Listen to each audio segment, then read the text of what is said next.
Olá! Sejam muito bem-vindos. Sabe aquela situação? A gente pega um projeto de Arduino que fez no ano passado, abre o código e... parece um emaranhado de fios, um labirinto que a gente mesma criou. Hoje, a gente vai arrumar essa bagunça. Vamos mergulhar fundo numa das ferramentas mais importantes para organizar código, as funções. A ideia é sair do caos e chegar na clareza. Então, o nosso caminho hoje vai ser esse aqui. A gente começa entendendo esse dilema que todo programador enfrenta. Depois, vamos direto para a ideia central das funções. Aí, claro, a parte prática, como criar e chamar uma função. Em seguida, a gente sobe um degrau e vê como fazer as funções trocarem informações. E, por fim, a gente amara tudo, entendendo como isso nos leva a uma programação muito mais inteligente. Bom, o ponto de partida é uma experiência que, olha, acho que todo mundo que programa já passou.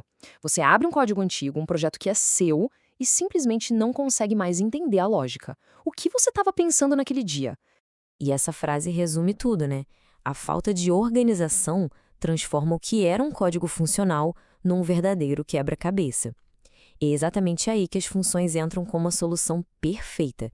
Elas trazem estrutura, trazem clareza e fazem o código ser legível de novo. Então, tá. Qual é a grande ideia por trás das funções? Pensa nelas como se fossem receitas num livro de culinária. Em vez de escrever todos os passos para fazer um bolo toda vez que você quer um, você só pega a receita do bolo, certo? Funções fazem isso. Elas agrupam uma série de comandos, dão um nome para esse bloco e pronto, trazem ordem para o programa. A definição é essa aí, bem direta. Uma função é basicamente uma lista de comandos que ganham um nome. E com esse nome, a gente consegue executar toda aquela lista de uma vez só, quantas vezes precisar, de qualquer lugar do código. É pura organização. Olha só, todo programa de Arduino já vem com duas funções essenciais, a setup e a loop. A setup é tipo preparar a cozinha, sabe? Acontece uma vez só. Já a loop é o cozinhar de fato, fica acontecendo sem parar.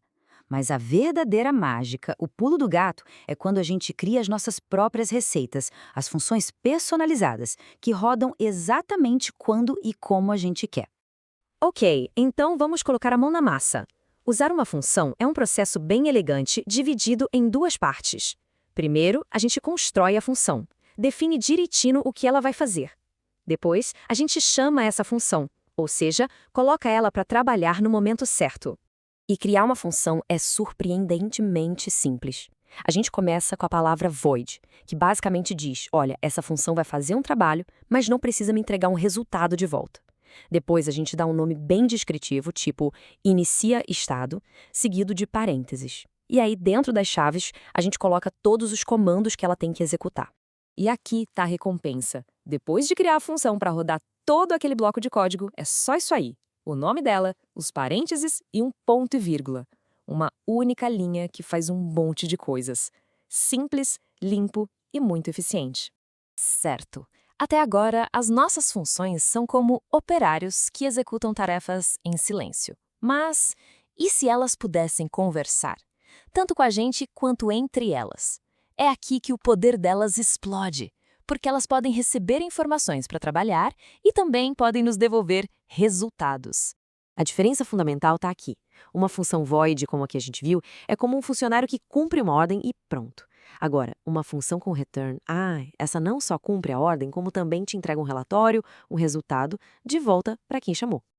Então, a sacada é essa.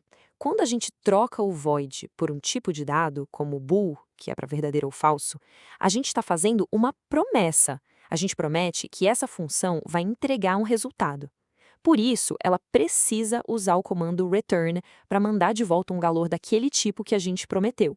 E essa comunicação não é de mão única, não. A gente também pode mandar informações para dentro da função usando parâmetros. Pensa num parâmetro como um ingrediente específico que você dá para sua receita. Dependendo do ingrediente, o resultado do prato muda. Isso torna a função muito mais versátil. Para usar parâmetros, o processo é bem lógico. Primeiro, na receita, a gente avisa que ela espera um ingrediente, como um número inteiro chamado endereço memória. Segundo, lá dentro, a gente usa esse ingrediente. E terceiro, quando a gente vai chamar a função, a gente entrega o ingrediente, por exemplo, o número 4. Isso faz com que a mesma função possa ser usada para várias coisas diferentes. Bom, agora que a gente já viu o como, vamos focar no porquê. Afinal, por que investir tempo organizando código em funções? Os benefícios, como a gente vai ver, vão muito além da organização. Eles impactam a eficiência e até o futuro dos seus projetos. Usar funções realmente muda o jogo. Primeiro, o código fica super organizado em blocos lógicos.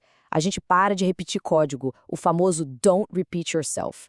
Se der um erro, fica muito mais fácil de achar, porque dá para isolar o problema numa função específica. E talvez o mais importante de tudo, o código vira uma história clara, fácil de entender não só para outras pessoas, mas para o nosso eu do futuro, que vai agradecer muito por essa organização. E para a gente fechar, fica essa provocação. Dá uma olhada nos seus projetos.